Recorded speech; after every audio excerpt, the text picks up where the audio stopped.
시기, 질투심이 순간 일어날 때 시기 질투하는 마음을 버리는 방법을 알고 싶습니다. 그렇죠. 이제 시기 질투하는 마음, 일단은 이게 나한테 도움이 안 된다는 걸 알아야 하는 거죠. 시기 질투를 해서 이게 나한테 도움이 된다면 뭐 해도 괜찮죠. 도움될 게 아무것도 없는 거죠. 나에게 비교하는 마음 있잖아요. 아까 얘기했다시피 나한테 없는 걸 가지는 것들을 부러워하고 질투하는 거잖아요. 그러니까 나는 그런 사람이 아니고 여기서 괴로움이 생깁니다. 스스로 괴로움을 만드는 거죠, 이게. 그러니까 내가 왜 스스로를 괴롭히는 일을 할 필요가 없잖아요. 그러니까 이걸 가르쳐야 됩니다. 이거 법을 모르니까 그냥 습관적으로 그렇게 마음이 작용하는 겁니다. 법을 알고서 기억하게 만들어야 되는 거죠. 뭐 그런 겁니다. 이 겨울철에 이제 강원도, 저번 주에 강원도 가보니 강원도에 아직도 얼음이 많이 얼었던데, 그런 데서 운전하려면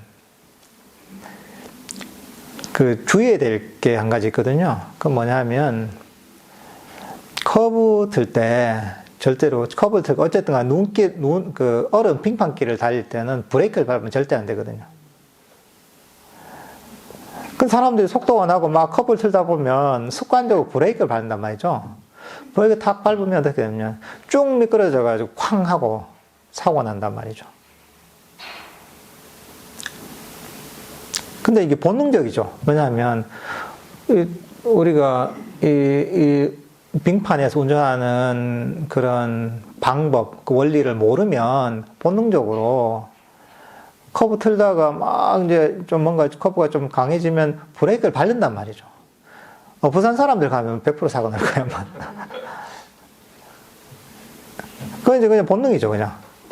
근데, 이 빙판에서 운전하는 방법을 아는 사람은 브레이크를 안 밟죠.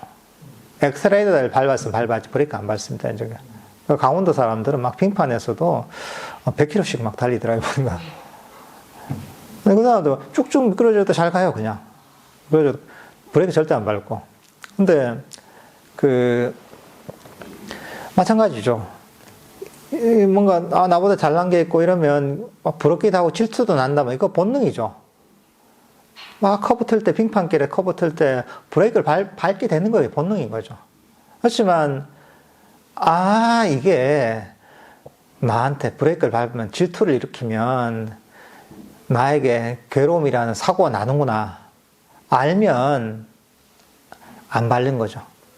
그때서 버릴 수 있는 거죠. 그러니까 법을 아는 게 너무 중요한 겁니다. 사고가 나는데 그걸 제대로 알고 있는 사람이 그 빙판길 커브 도는 데서 브레이크를 밟겠어요? 안 밟죠, 알면. 마찬가지로 불선법들이 있단 말이죠. 그러니까 법을 제대로 배워서 이 불선법들이 아무 도움될 게 없고 나에게 괴로움을 갖고 온다는 걸 알면 이런 마음을 안 일으키죠. 근데 사람들이 이 법을 제대로 듣지 못하고 제대로 이해하지 못하기 때문에 습관적으로 반응하는 겁니다. 살아온데도. 근데 부처님이 45년 동안 가르침을 주시는 게 뭐냐 하면 살던 대로 살지 말라는 겁니다. 습관적으로 살지 말고 그렇게 살면 괴로움을 불러오니까 내가 시킨 대로 빙판길에서 안전하게 운전하는 방법을 배워가지고 안전하게 운전해라 이렇게 가르친 겁니다. 그러니까 부처님 말씀을 제대로 이해하면 따르지 않을 수가 없는 겁니다. 부처님 가르침은 윤리적 가르침이 아닙니다. 그냥 당위적인 가르침이 아닙니다. 이거는 아주 실용적인 가르침입니다. 왜 실용적이냐? 괴로움에서 벗어나는 길을 가르친 거거든요. 이거보다 더 실용적인 게 어디 있습니까?